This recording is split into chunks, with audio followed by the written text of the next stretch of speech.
Good evening aspirants. Welcome to Coach-Up IAS e-learning platform. My name is Manish Shukla और मैं आज से आपका NCERT इकोनॉमी वाला मॉड्यूल स्टार्ट कराऊंगा, ठीक है।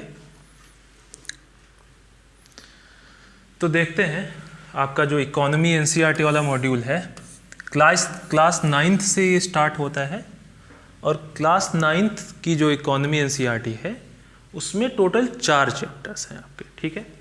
जो चैप्टर नंबर 1 है वो एक हाइपोथेटिकल विलेज इन्होंने बना लिया है पालमपुर नाम से।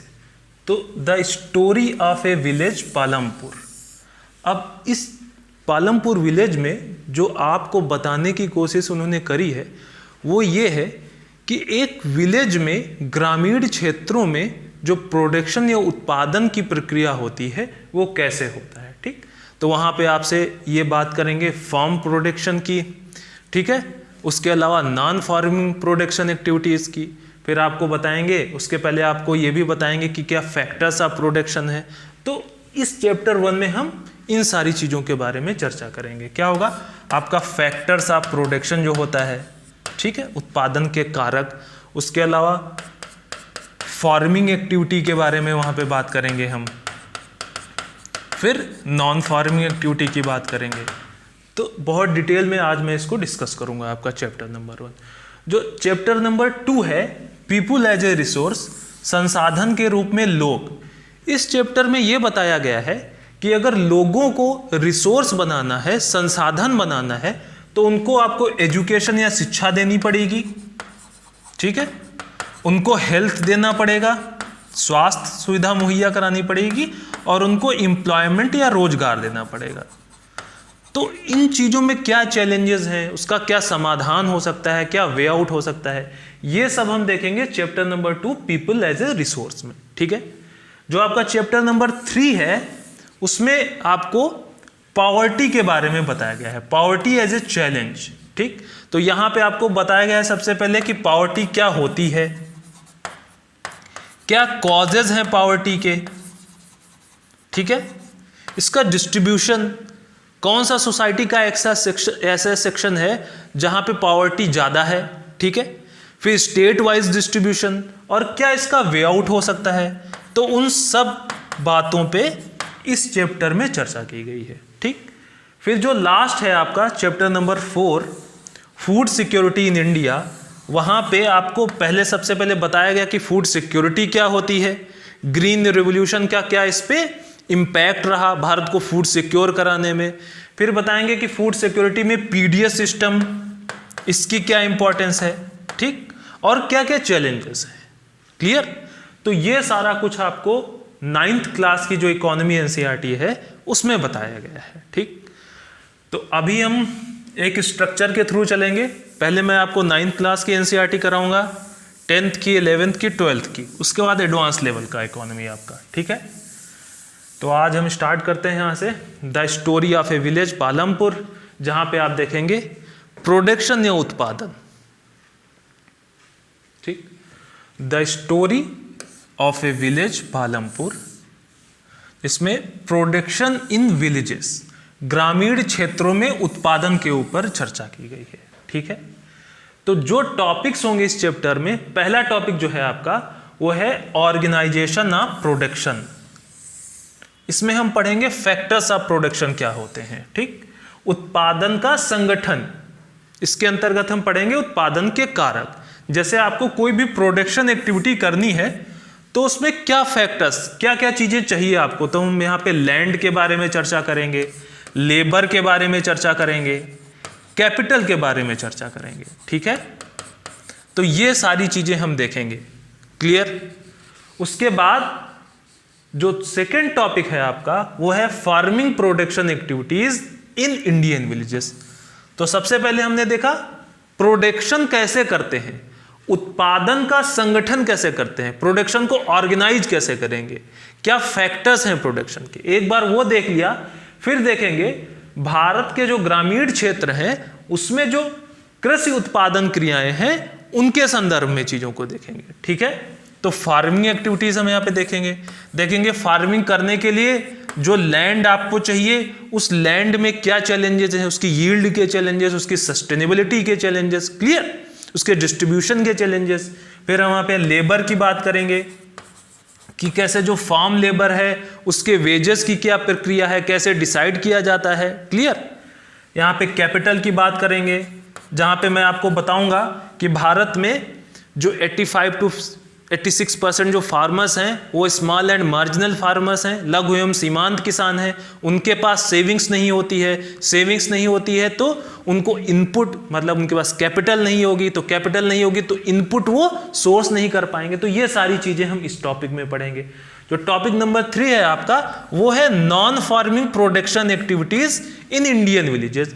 भारत के ग्रामीण क्षेत्रों में गैर कृषि जो उत्पादन क्रियाएं हैं, गैर कृषि उत्पादन क्रियाएं गांव के क्षेत्र में क्या हो सकता है, जैसे डेयरी उद्योग।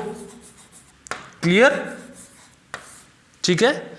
जैसे शॉपकीपिंग, छोटे मोटे जो ये दुकान खोल के बैठे रहते हैं, ट्रेडिंग वाला जो पार्ट है आपका। ठीक है। स्मॉल स्केल मैन्युफैक्चरिंग यहां पे हम देखेंगे।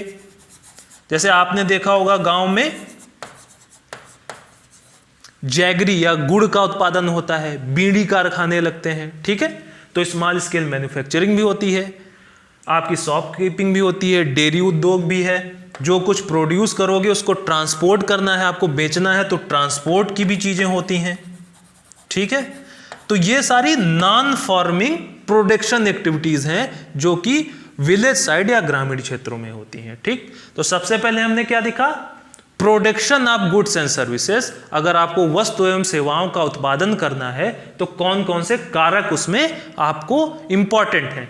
फिर टॉपिक नंबर 2 में देखा जो ग्रामीण क्षेत्रों में, रूरल एरियाज में जो आपकी फार्मिंग एक्टिविटीज होती हैं, जो कृषि उत्पादन क्रियाएं होती हैं, उनमें कौन से फैक्टर्स हैं, क्या चैलेंजेस हैं, क्या वे आउट हैं। फिर नॉन फार्मिंग प्रोडक्शन एक्टिविटीज देखेंगे, गैर कृषि उत्पादन जो क्रियाएं होती हैं उनके बारे में चर्चा करेंगे। ठीक।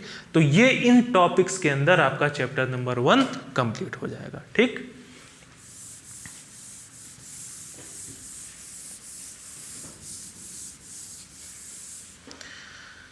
चलते हैं नेक्स्ट स्लाइड पे।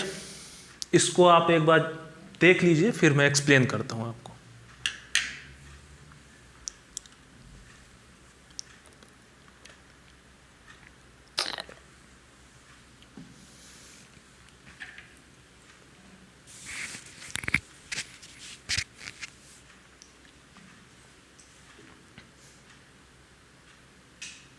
ठीक है, स्टार्ट करते हैं।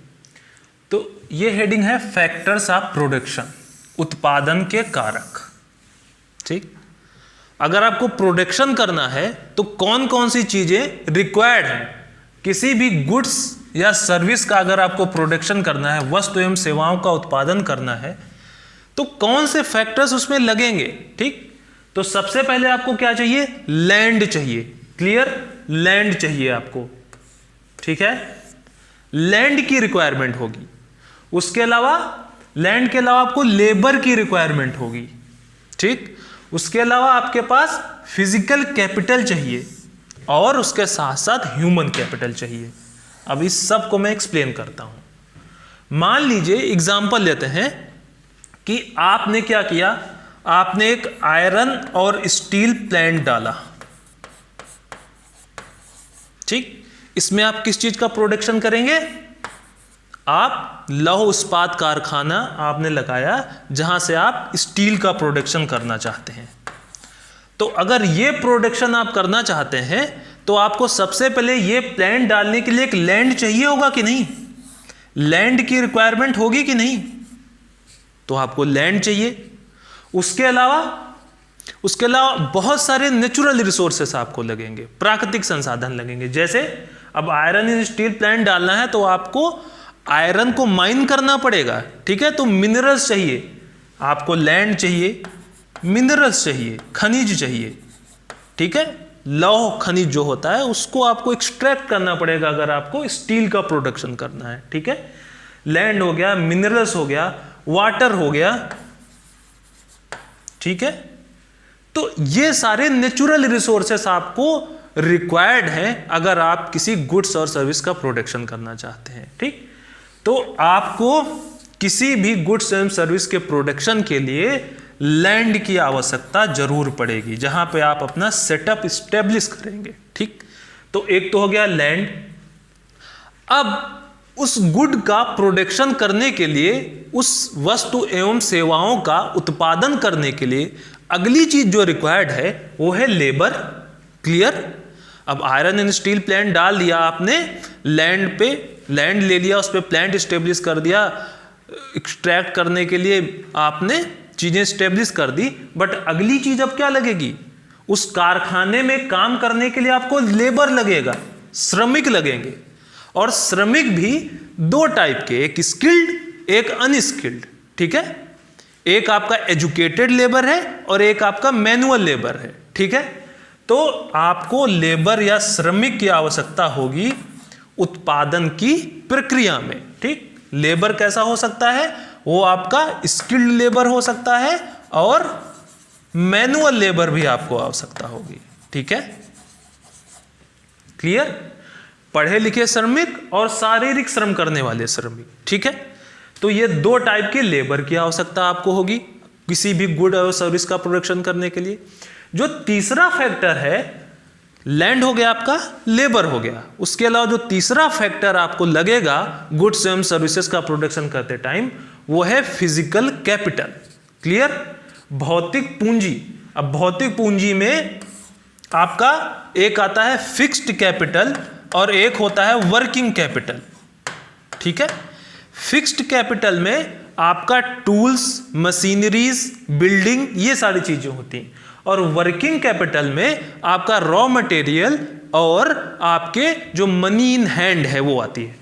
इस पार्ट को, फिजिकल कैपिटल वाले पार्ट को डिटेल्ड में एक्सप्लेन, जो इसका एक्सप्लेनेशन है, डिटेल्ड एक्सप्लेनेशन है, वो नेक्स्ट स्लाइड में मैं करूंगा। ठीक है, तो अभी आप यहां पे समझिए कि आपको लैंड रिक्वायर्ड है, आपको लेबर रिक्वायर्ड है, तीसरी चीज आपको मशीन्स रिक्वायर्ड है और पैसा रिक्वायर्ड है। ठीक है, उसको बोलेंगे हम फिजिकल कैपिटल। जो फोर्थ थिंग आपको, फोर्थ फैक्टर जो आपको रिक्वायर्ड होगा प्रोडक्शन करते टाइम, वो है ह्यूमन कैपिटल, मानव पूंजी। अब कोई व्यक्ति होना चाहिए ना जिसके दिमाग में ये आए कि अगर मैं आयरन और स्टील प्लांट डालूंगा तो उसके लिए मुझे लैंड अरेंज करना होगा, कुछ लेबर अरेंज करना होगा, कुछ कैपिटल अरेंज करना होगा। अगर ये सब मैं करता हूं तो मार्केट में मैं स्टील बेच के प्रॉफिट कमा पाऊंगा और सबका भला कर पाऊंगा। तो इसके लिए कोई नॉलेज वाला ब्रेन चाहिए ना, इंटरप्राइजिंग व्यक्ति चाहिए। तो उस इंटरप्राइजिंग नॉलेजेबल व्यक्ति को हम क्या बोलते हैं? Human capital. इस सेगमेंट को भी मैं, फोर्थ फैक्टर को भी मैं डिटेल में आगे एक्सप्लेन करूंगा। क्लियर? तो इस स्लाइड से आपको क्या एक्सप्लेन होता है कि अगर किसी भी गुड्स और सर्विस का प्रोडक्शन आपको करना है तो आपको चार चीजें रिक्वायर्ड हैं। पहला, लैंड चाहिए, दूसरा लेबर चाहिए, तीसरा आपको फिजिकल कैपिटल चाहिए जहां पे आपको टूल्स और मशीनरी और मनी, फोर्थ एक नॉलेजेबल इंटरप्राइजिंग व्यक्ति चाहिए जो बाकी फैक्टर्स को ऑर्गेनाइज कर पाए। तो चार चीजें लगेंगी जब भी आप किसी गुड्स एंड सर्विस का प्रोडक्शन करते हैं। क्लियर? अब चलते हैं नेक्स्ट स्लाइड पे।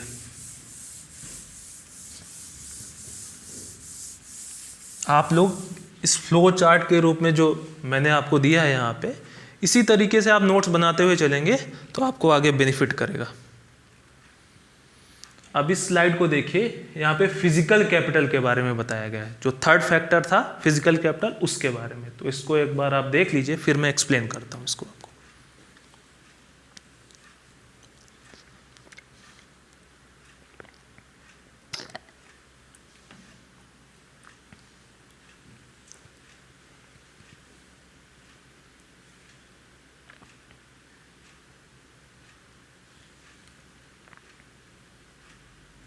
ठीक है, स्टार्ट करते हैं। फिजिकल कैपिटल या भौतिक पूंजी। ठीक है, थर्ड फैक्टर था प्रोडक्शन के लिए। तो फिजिकल कैपिटल क्या होता है? These are variety of inputs required at different stages during production. ठीक है, उत्पादन के अनेक स्तरों पर अपेक्षित आगत। इनपुट्स, ऐसे इनपुट्स जो आपको रिक्वायर्ड है प्रोडक्शन करते टाइम डिफरेंट स्टेजेस पे। तो वो इनपुट्स क्या हो सकते हैं? वो इनपुट्स फिक्स्ड कैपिटल के फॉर्म में हो सकते हैं और वर्किंग कैपिटल के फॉर्म में हो सकते हैं। दो टाइप से हो सकते हैं, ठीक। फिक्स्ड कैपिटल या स्थायी पूंजी और वर्किंग कैपिटल या कार्यशील पूंजी। क्लियर? अब देखिए फिक्स्ड कैपिटल क्या होता है। फिक्स्ड कैपिटल ऐसी चीजें हैं जो कि उत्पादन में over the long period of time चलती जाती हैं, ठीक है, मेनी ईयर्स, कई वर्षों तक ये प्रयोग में आती रहती हैं, ठीक है। तो ऐसा इनपुट जिसको आप बार बार प्रोडक्शन में यूज करते जाते हैं। ऐसा नहीं कि एक बार आपने यूज कर लिया और वो खत्म हो गया, नहीं, एक बार यूज किया, फिर 1 साल बाद यूज कर रहे हैं, फिर किसी एक पीरियड टाइम के बाद यूज कर रहे हैं। तो ये इनपुट, ये फिक्स्ड कैपिटल या स्थायी पूंजी क्या होता है, इसका कई वर्षों तक का आप बार बार प्रयोग में इसको ला सकते हैं, इसलिए इसको फिक्स्ड कैपिटल बोला जाता है। Examples, tools, machines, buildings. Clear? अगर आपको किसी गुड एंड सर्विस का प्रोडक्शन करना है, जैसे अभी हमने पिछला देखा था, स्टील का प्रोडक्शन करना है, ठीक है, स्टील का प्रोडक्शन करना है, तो आपको टूल्स चाहिए कि नहीं चाहिए? टूल्स एंड मशीन्स चाहिए ना, तभी तो आप स्टील का प्रोडक्शन कर पाओगे। बिल्डिंग चाहिए ना। क्लियर? समझ रहे हो आप? तो किसी भी गुड या सर्विस का प्रोडक्शन करते टाइम आपको टूल्स और मशीन्स रिक्वायर्ड होती हैं, एक कारखाने की रिक्वायरमेंट होती है, बिल्डिंग की रिक्वायरमेंट होती है। तो ये सब क्या है, आपके इनपुट है कि नहीं, जो कि डिफरेंट स्टेजेस ऑफ प्रोडक्शन में आपको रिक्वायर्ड होंगे। और एक चीज आप बताइए, ये जो टूल्स और मशीन्स होती हैं, क्या एक बार यूज के बाद ये फेंक दी जाती हैं, खराब हो जाती हैं क्या? नहीं। एग्जाम्पल लेके देखते हैं।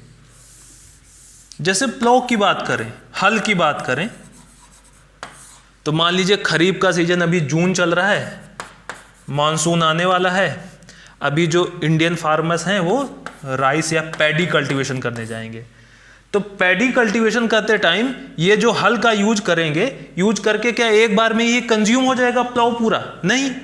इसको जब नेक्स्ट जून 2020 है ये, जब जून 2021 आएगा तो फिर से यूज करेंगे इसी प्लाउ को। तो ये क्या हो गया, फिक्स्ड कैपिटल या स्थायी पूंजी। क्यों? क्योंकि इस इनपुट को आप बार बार यूज कर रहे हो। क्लियर? दूसरे एग्जांपल के थ्रू समझें इसको। जैसे किसी आयरन और स्टील प्लांट में अगर कोई जनरेटर है, तो वो जनरेटर सालों तक कंटिन्यूअस यूज किया जाता है, तो इसलिए ये क्या होगा, फिक्स्ड कैपिटल होगा। क्लियर? तो फिजिकल कैपिटल क्या है, variety of inputs required at different stages of production. अब उसमें से कुछ हो सकता है फिक्स्ड कैपिटल हो, जिसको आप बार बार यूज करते हो, जैसा कि अभी हमने देखा, और कुछ ऐसे इनपुट्स हैं जिसको आप एक बार यूज करोगे और वो कंज्यूम्ड हो जाएगा, वो खत्म हो जाएगा एक बार यूज करके, उसको हम बोलेंगे वर्किंग कैपिटल या कार्यशील पूंजी। क्लियर? ये कैसे इनपुट्स हैं जो कि यूज्ड अप हो जाते हैं, एक बार में खत्म हो जाते हैं, यूज्ड अप। क्लियर? एग्जाम्पल के थ्रू समझे, रॉ मटेरियल्स और मनी इन हैंड। ठीक है? ये आप किसी भी गुड एंड सर्विस का प्रोडक्शन कर रहे हो तो उसमें आपको रॉ मटेरियल का इनपुट भी चाहिए और मनी इन हैंड का भी इनपुट चाहिए। क्लियर? एग्जाम्पल के थ्रू समझे, जैसे कि यहां पे दिया गया है यार्न यूज्ड बाय वीवर। ठीक, एक आपका हथकरघा उद्योग है, उसमें यार्न चाहिए कि नहीं एज ए रॉ मटेरियल, धागा चाहिए कि नहीं? उस धागे को आप एक बार वीव कर दोगे, फैब्रिक बना दोगे, फैब्रिक बना के बेच दिया आपने, खत्म, यूज्ड अप हो गया वो प्रोडक्शन में। ठीक है? दूसरे एग्जांपल के थ्रू समझे, एग्रीकल्चर के थ्रू समझे, तो एग्रीकल्चर में आपने फर्टिलाइजर यूज किया। मान लीजिए आपने पैडी का कल्टीवेशन किया था, पैडी लगाया है, अभी जून 2020 में पैडी लगाने जा रहे हैं। इसमें जो आप फर्टिलाइजर यूरिया डीएपी डालेंगे वो कंज्यूम्ड हो जाएगा ना, खत्म हो गया। ठीक है? तो ये ऐसा इनपुट है जो कि प्रोडक्शन में एक ही बार में क्या हो जा रहा है, कंज्यूम्ड हो जा रहा है, तो इसको हम क्या बोलेंगे, वर्किंग कैपिटल। ये रॉ मटेरियल के फॉर्म में है। दूसरा, आपको मनी इन हैंड चाहिए, नगद मुद्रा भी चाहिए। अब नगद मुद्रा क्यों चाहिए आपको एज ए इनपुट, ये रिक्वायर्ड है। क्यों रिक्वायर्ड है एज एन इनपुट? जब तक आपके पास नगद मुद्रा नहीं होगी, आपके पास मनी इन हैंड नहीं होगा, तब तक आप बाकी चीजों को सोर्स कैसे करोगे? एग्जाम्पल के थ्रू समझिए। जैसे आपको अभी क्या करना है, प्रोडक्शन करने जा रहे हो आप, किसका, किस चीज का उत्पादन करने जा रहे हो आप? पैडी, मान लीजिए आप पैडी का प्रोडक्शन करने जा रहे हो, ठीक है। धान का उत्पादन करने जा रहे हो, तो इस धान के उत्पादन में आपको क्या रिक्वायर्ड है, फर्टिलाइजर रिक्वायर्ड होगा कि नहीं? अब इस फर्टिलाइजर को खरीदने के लिए, परचेज करने के लिए क्या चाहिए आपको, मनी चाहिए कि नहीं, नगद मुद्रा चाहिए कि नहीं? जब आप नगद मुद्रा जाके इसको दोगे यूरिया वाले को, तभी तो आपको यूरिया डीएपी मिलेगा। क्लियर? तो ये क्या, और एक बार आपने इसको दे दिया, पेमेंट कर दिया, खत्म हो गया ना आपके पास आपकी मनी, ठीक है। तो ये क्या हो गया, प्रोडक्शन में कंज्यूम्ड हो गए। ऐसे इनपुट जो कि एक बार प्रोडक्शन में कंज्यूम्ड हो जाते हैं, उनको क्या हम बोलते हैं, वर्किंग कैपिटल, ठीक है।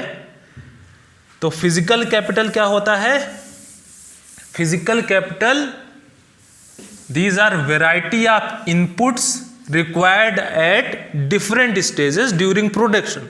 अब वो इनपुट ऐसे हो सकते हैं जो कि सालों तक आप बार बार उसका यूज करते जाएं, या एक ही बार में यूज करने पर वो खत्म हो जाए। तो जिसका बार बार यूज करते हैं उसको हम फिक्स्ड कैपिटल बोलते हैं। फिक्स्ड कैपिटल में आपका टूल्स, मशीन्स, बिल्डिंग्स आता है। और दूसरा जिसका एक बार यूज करने पे वो खत्म हो जाए उसको वर्किंग कैपिटल बोलते हैं। और इसमें आपका रॉ मटेरियल, कच्चा माल और मनी इन हैंड या नगद मुद्रा आता है, ठीक है। तो अगर आपको गुड्स एंड सर्विस का प्रोडक्शन करना है तो क्या क्या रिक्वायर्ड होगा? लैंड, मैंने बताया आपको, लेबर, और थर्ड फिजिकल कैपिटल। अब फोर्थ फैक्टर जो बचा वो क्या है आपका? Human capital. अब नेक्स्ट स्लाइड में हम देखेंगे ह्यूमन कैपिटल।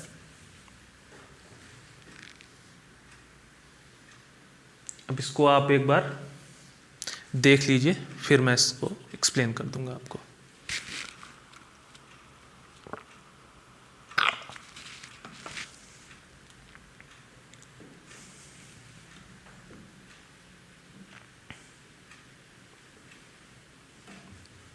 तो ये है आपका फोर्थ फैक्टर, ह्यूमन कैपिटल या मानव पूंजी, ठीक है। इसमें क्या है कि जो भी कुछ आपने अभी देखा, लैंड, लेबर और फिजिकल कैपिटल, ये सब क्यों रिक्वायर्ड हैं? गुड्स एंड सर्विस के प्रोडक्शन के लिए। तो कोई व्यक्ति ऐसा चाहिए ना जो इतना इंटरप्राइजिंग हो, जिसके पास ये नॉलेज हो कि अगर मैं लैंड, लेबर और कैपिटल को अरेंज कर दूं तो मैं किसी ऐसे गुड्स और सर्विस का प्रोडक्शन कर सकता हूं जिसको मार्केट में सेल करके मैं प्रॉफिट अर्न करूंगा। तो इसके लिए इंटरप्राइजिंग व्यक्ति चाहिए ना, कोई ह्यूमन चाहिए जिसके पास ये नॉलेज हो, इतना इंटरप्राइजिंग एटीट्यूड हो। तो इस व्यक्ति को हम क्या बोलेंगे? ऐसी पूरी प्रक्रिया को ह्यूमन कैपिटल या मानव पूंजी। You will need knowledge and enterprise, ज्ञान और उद्यम, to be able to put together land, labor and physical capital and produce an output either to consume yourself or to sell, ठीक है। आपके पास इतना ज्ञान और उद्यम वाला कोई व्यक्ति होना चाहिए जो कि लैंड, लेबर और फिजिकल कैपिटल को अरेंज करे, कुछ ऐसे गुड्स और सर्विस का प्रोडक्शन करे जिसकी खुद को या तो रिक्वायरमेंट हो या तो उसको आप मार्केट में सेल करना चाहते हो। एग्जाम्पल के लिए आप समझिए जमशेदजी टाटा। अब जमशेदजी टाटा के पास इतना नॉलेज और इंटरप्राइजिंग एटीट्यूड होगा तभी तो इन्होंने जमशेदपुर में क्या किया, जमशेदपुर में आयरन और स्टील प्लांट लगाया। इन्होंने, जमशेदजी टाटा ने सोचा कि अगर मैं कहीं से लैंड का अरेंजमेंट कर लूं, लेबर को ले आऊं और पूंजी, ये तीन चीज अगर मैं अरेंज कर लेता हूं तो इससे मैं स्टील का प्रोडक्शन कर पाऊंगा, और अगर स्टील का मैं प्रोडक्शन कर पाऊंगा तो इसको मैं मार्केट में सेल करूंगा और उससे मुझे प्रॉफिट होगा। ठीक है, तो इनके पास ये नॉलेज और इंटरप्राइज था ना, तो जमशेदजी टाटा क्या हुए? ह्यूमन कैपिटल, मानव पूंजी। ठीक है, तो ये होता है आपका ह्यूमन कैपिटल। तो अगर आपको गुड्स एंड सर्विस का प्रोडक्शन करना है, वस्तु एवं सेवाओं का उत्पादन करना है, तो इसके लिए क्या क्या चीज आपको रिक्वायर्ड है? लैंड, लेबर, लेबर में भी स्किल्ड और unskilled, physical capital, physical capital में फिक्स्ड कैपिटल होगा आपका, और वर्किंग कैपिटल। फिक्स्ड कैपिटल में tools, machines, building, working capital में रॉ मटेरियल और मनी, और चौथा ह्यूमन कैपिटल। ये इतना कुछ रिक्वायर्ड है वस्तु एवं सेवाओं के उत्पादन में। ठीक है, तो ये होते हैं फैक्टर्स ऑफ प्रोडक्शन। अब जो हमारा नेक्स्ट लेक्चर होगा उसमें मैं आपको बताऊंगा, एक तो मैंने फैक्टर्स ऑफ प्रोडक्शन आपको बता दिया, अब मैं फार्मिंग प्रोडक्शन में जाऊंगा, जो कृषि उत्पादन की क्रियाएं होती हैं। प्रोडक्शन में भी किस गुड्स एंड सर्विस के प्रोडक्शन पे चर्चा करेंगे चैप्टर नंबर 1 में? कृषि उत्पादन क्रियाओं में, फार्मिंग प्रोडक्शन पे। तो जो फार्मिंग प्रोडक्शन एक्टिविटीज होती हैं इंडियन विलेज में, ग्रामीण क्षेत्र में जो कृषि उत्पादन क्रियाएं होती हैं, उनमें कौन कौन से फैक्टर्स ऑफ प्रोडक्शन होंगे? लैंड होगा, अभी हमने चर्चा की, लेबर होगा, कैपिटल होगा। ठीक है, अब लैंड के अंदर हम क्या पढ़ेंगे? अब देखेंगे हम लैंड की अवेलेबिलिटी वहां पे। ठीक है, कैसे जो लैंड है वो फिक्स्ड है, और यहां पे इस लैंड पे फार्मिंग करके जो हम कृषि करके जो भी प्रोड्यूस करते हैं, क्योंकि लैंड फिक्स्ड है और उस प्रोड्यूस की डिमांड बढ़ती जा रही है, तो यहां पे एक मिसमैच क्रिएट हो रहा है। हमारे पास लैंड तो सीमित है, फिक्स्ड है, ठीक है, लेकिन उस लैंड पे जो सब प्रोड्यूस होता है, जो धान गेहूं होता है, उसकी डिमांड कैसे बढ़ती जा रही है। तो इस मिसमैच को हम यहाँ पे देखेंगे लैंड अवेलेबिलिटी में। फिर दूसरी चीज लैंड यील्ड को देखेंगे, कैसे लैंड के एक पार्सल पे, भूमि के एक टुकड़े पे जो प्रोडक्शन होता है, कितने क्विंटल ऑफ प्रोडक्शन राइस का हो रहा है, वीट का हो रहा है, मस्टर्ड का हो रहा है, ठीक है, ऑयल सीड का हो रहा है, तो हम देखेंगे ये जो यील्ड होता है, उस यील्ड में भारत जो है वो कैसे काम कर रहा है, कैसे वो पहले बहुत कम होता था, ग्रीन रिवॉल्यूशन के बाद वो यील्ड, हरित क्रांति के बाद वो यील्ड कैसे बढ़ गया। बट उस यील्ड बढ़ाने के चक्कर में, ग्रीन रिवॉल्यूशन में जो हमने केमिकल, पेस्टिसाइड्स, फर्टिलाइजर, इन सब का यूज किया, उसके चक्कर में क्या इंपैक्ट हो गया? लैंड सस्टेनेबिलिटी का इश्यू आ गया। ठीक है, जो सॉइल फर्टिलिटी होती है, सॉइल फर्टिलिटी रिड्यूस हो गई, जो वाटर टेबल है उसको हमने बहुत ज्यादा कंज्यूम्ड अप कर दिया। क्लियर? और उस सब के बाद हम क्या देखेंगे? Land distribution. इसमें हम पढ़ेंगे कैसे भारत में जो 85 to 86% ऑफ फार्मर्स हैं वो स्मॉल एंड मार्जिनल फार्मर्स हैं, लघु एवं सीमांत किसान हैं, जिनके पास 2 हेक्टेयर से भी कम लैंड है। तो 86% टोटल किसानों के पास जो लैंड है भारत में अवेलेबल, इन 86% किसानों के पास वो कैसे 50% से भी कम है। और बाकी जो बड़े किसान हैं, जो आपके मीडियम एंड लार्ज फार्मर्स हैं, जो कि केवल 14% है, उनके पास कैसे डिसप्रोपोर्शनल लैंड एसेट है। क्लियर? तो लैंड डिस्ट्रीब्यूशन कैसे अनइक्वल है, किसी के पास तो बहुत ज्यादा लैंड है और ज्यादातर के पास बहुत कम लैंड है। क्लियर? तो ये जो अनइक्वल लैंड डिस्ट्रीब्यूशन है, ये क्यों है, इसका क्या इंपैक्ट है, तो ये सारी चीजें हम पढ़ेंगे किस फैक्टर के अंतर्गत? लैंड। प्रोडक्शन करना है, लैंड एक फैक्टर था, अब उस लैंड के अंतर्गत ये सारी चीजें हम पढ़ेंगे। ठीक है? क्या? Land availability, land yield, land sustainability and land distribution. Clear? फिर ऐसे ही हम लेबर में जाएंगे, वहां पे देखेंगे कि लेबर, जो कृषि में जो लेबर है, जो श्रमिक है, उसके वेजेस की क्या स्थिति है, ठीक है, उसका कोई रेगुलराइजेशन है कि नहीं। फिर हम देखेंगे कैपिटल, कैपिटल में देखेंगे कैसे जो मनी इन हैंड चाहिए होता है, आपको अगर सीड खरीदना है, फर्टिलाइजर खरीदना है, पेस्टिसाइड खरीदना है, तो उनके लिए आपको पैसा चाहिए, मनी इन हैंड चाहिए। वो मनी इन हैंड के लिए जो ज़्यादातर किसान हैं वो साहूकारों पे डिपेंडेंट रहते हैं, वो बहुत एग्जॉर्बेंट इंटरेस्ट चार्ज करते हैं, इससे ओवरऑल जो वेलबींग है किसानों की वो इम्पैक्ट होती है।